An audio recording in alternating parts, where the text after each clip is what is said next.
54, I thought I had seen it all. But when my boss called me into his office without warning, flanked by HR, I knew something was wrong. After 17 loyal years at Novatech Solutions, I was told to pack my things. What they didn't know was, I wasn't leaving quietly. I didn't argue. I didn't plead. I simply nodded, stood up, and walked out of Jordan Blake's office, feeling a hollow pit in my chest. Back at my cubicle, I packed my things with calm, deliberate movements. A photo of my daughter Olivia on her graduation day. A worn leather planner. The tiny succulent I stubbornly kept alive under Novatech's unforgiving fluorescent lights. Around me, whispers buzzed like static. Fresh-faced coders, many of whom I had trained myself, stole glances but quickly looked away. Novatech had been my second home for almost 2 decades. I had seen 3 CEOs come and go. I'd migrated systems from clunky on-site servers to sleek cloud architecture. I'd written security protocols so intricate that even senior engineers sometimes needed my help to untangle them. And I had done it all without asking for a promotion or making noise. Bethany from marketing approached, her heels clicking hesitantly on the linoleum. "Sophie," she whispered, her voice tight with emotion. This isn't right. You practically are the IT department." I gave her a small smile.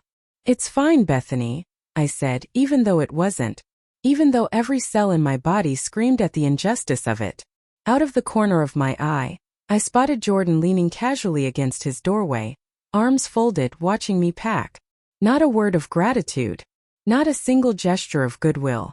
Just cold surveillance, making sure the problem was really leaving. I zipped up the box of my belongings and handed over my security badge at the front desk. 17 years reduced to a plastic card in a cardboard box. As I stepped out into the bright noon sunlight, I didn't feel anger. I didn't feel sadness. I felt something sharper, colder. Determination. Because what Jordan Blake and frankly the entire executive team had never bothered to understand was that while they had been chasing buzzwords like digital transformation and lean processes, I had been quietly, methodically protecting the company's backbone. Years ago, during a corporate audit scandal, the legal department had requested a deep internal monitoring system to safeguard against insider threats. I had designed it, implemented it, updated it religiously, and per protocol I had always maintained encrypted off-site backups. Approved by legal, long forgotten by everyone else. I sat in my car for a moment, staring up at Novatech's glittering glass tower. 17 years ago, I was a young mother juggling a toddler and a demanding job. Now Olivia was finishing grad school, and I had become, without anyone noticing, the single most dangerous person they could have underestimated. I turned the key in the ignition, a plan already forming in my mind. Wednesday would be interesting. Very interesting. The next morning, I woke up earlier than usual. No alarm. No need to rush through coffee or beat traffic to make an 8 a.m. meeting. Just silence, broken only by the comforting hiss of my coffee machine. I settled at the dining table with my laptop, the flash drive I'd kept hidden inside a hollow book placed neatly beside me. 17 years at Novatech.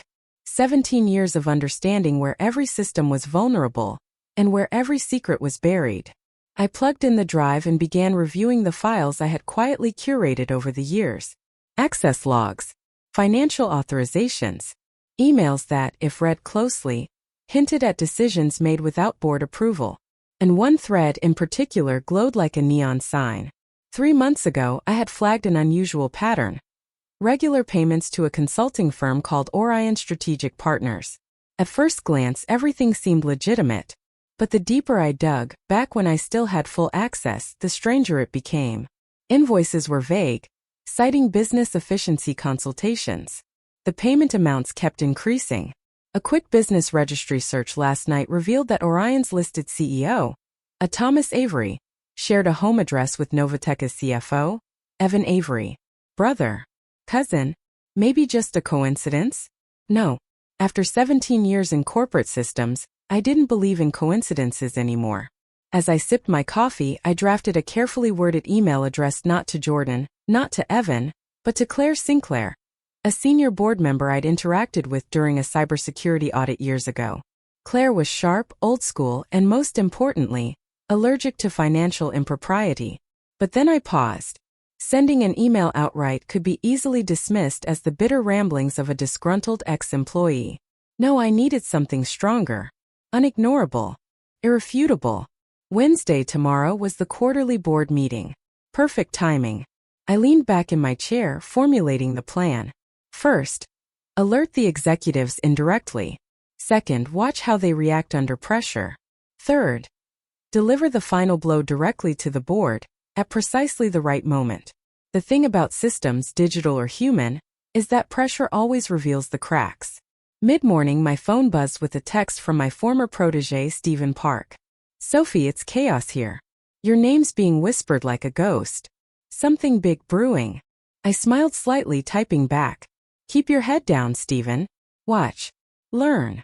Across town, in the glinting glass tower of Novatech, Jordan Blake was likely starting to realize he hadn't just fired a senior analyst. He'd fired the keeper of the keys. I packed up the laptop, slipped the flash drive back into its hiding place, and laced up my sneakers. Tomorrow, Novatech would finally understand the cost of underestimating Sophie Carter. And I intended to enjoy every second of it.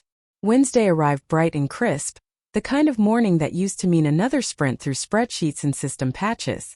Today it meant something else entirely. By 8 a.m., I was parked across the street from Novatech's headquarters, my laptop open in the passenger seat. Using an old, untraceable company testing account, one I had created during a security penetration exercise years ago, I logged into a private email server. At exactly 8:15 a.m., I launched the first move. A concise email addressed to Jordan Blake, subject line, urgent financial discrepancies. Immediate review required.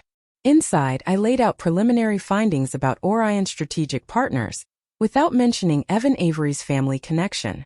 Just enough breadcrumbs to trigger panic. Just enough credibility that ignoring it would seem reckless. Then I closed the laptop and waited. By 8:37 my phone buzzed. Jordan. I let it go to voicemail. At 8:42 another buzz. This time from Vanessa Hunt, the head of HR. I ignored that too. At 9 o'clock sharp I moved to my second location. A quiet coffee shop 2 blocks down.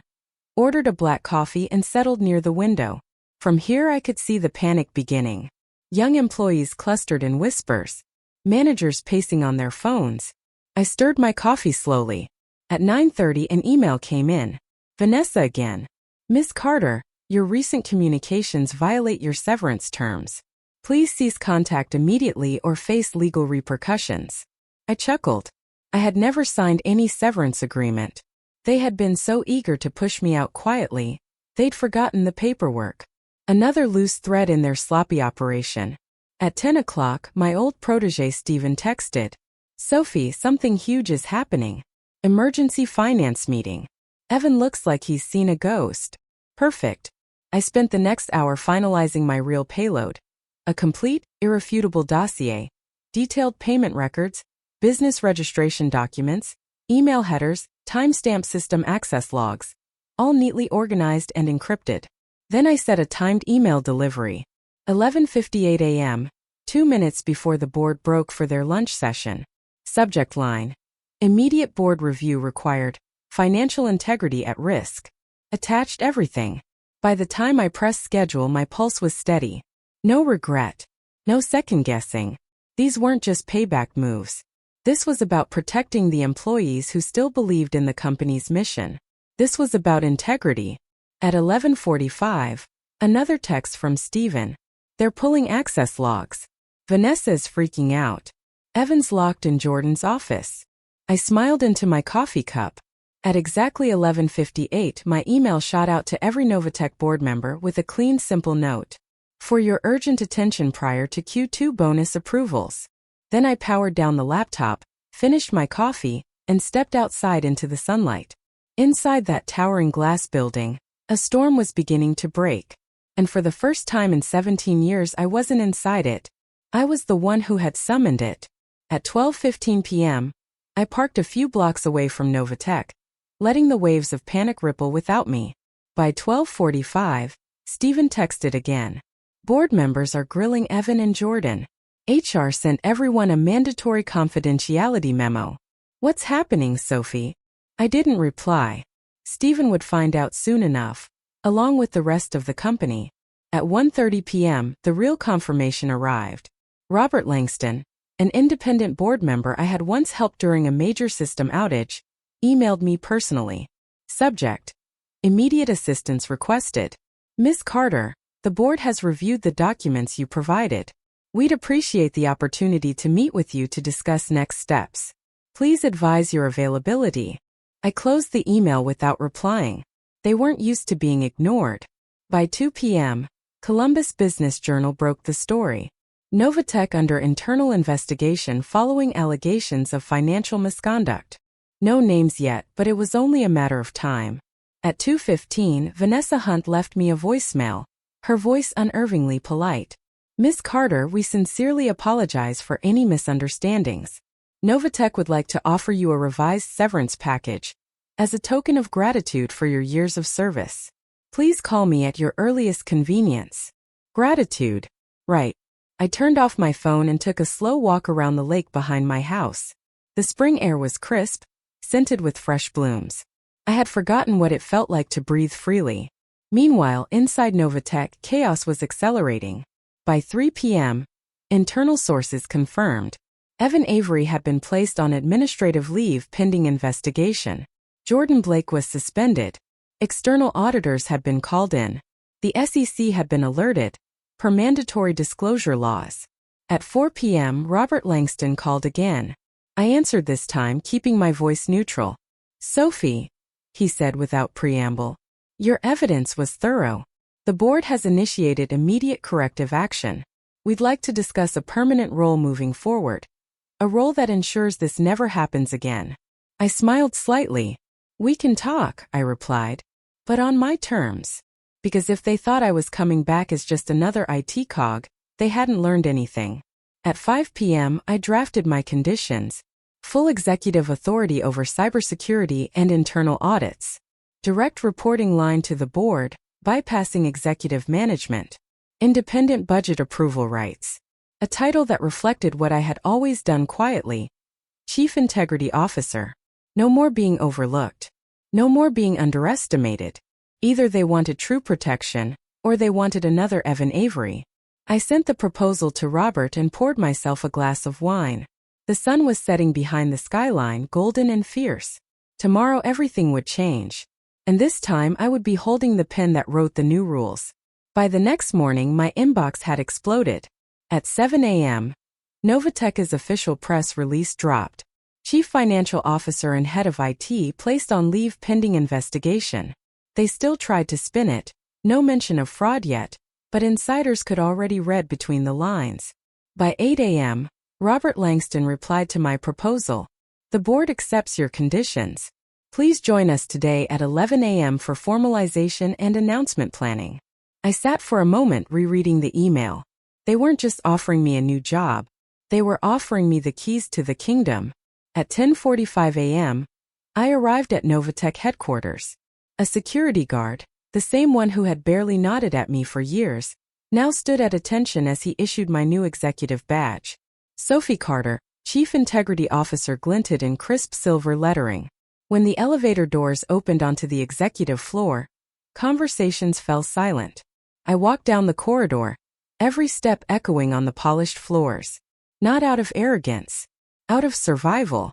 I entered the boardroom without knocking. Robert Langston rose and extended his hand.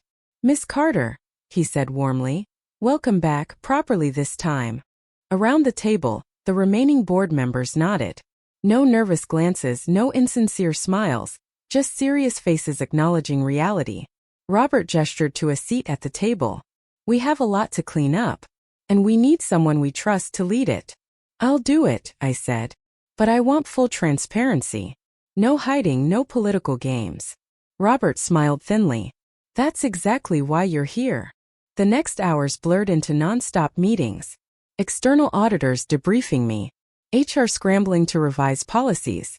The General Counsel outlining mandatory disclosure to regulatory agencies. By mid-afternoon, the first firings were announced internally. Evan Avery, terminated for gross negligence. Jordan Blake, terminated for breach of fiduciary duty. Jason Wallace, the consultant who had ghostwritten the modernization plan, was also under criminal investigation. At 3:30 p.m., I stood before Novatech's remaining senior leadership for the first time. Some faces were pale, others defensive. I didn't sugarcoat anything.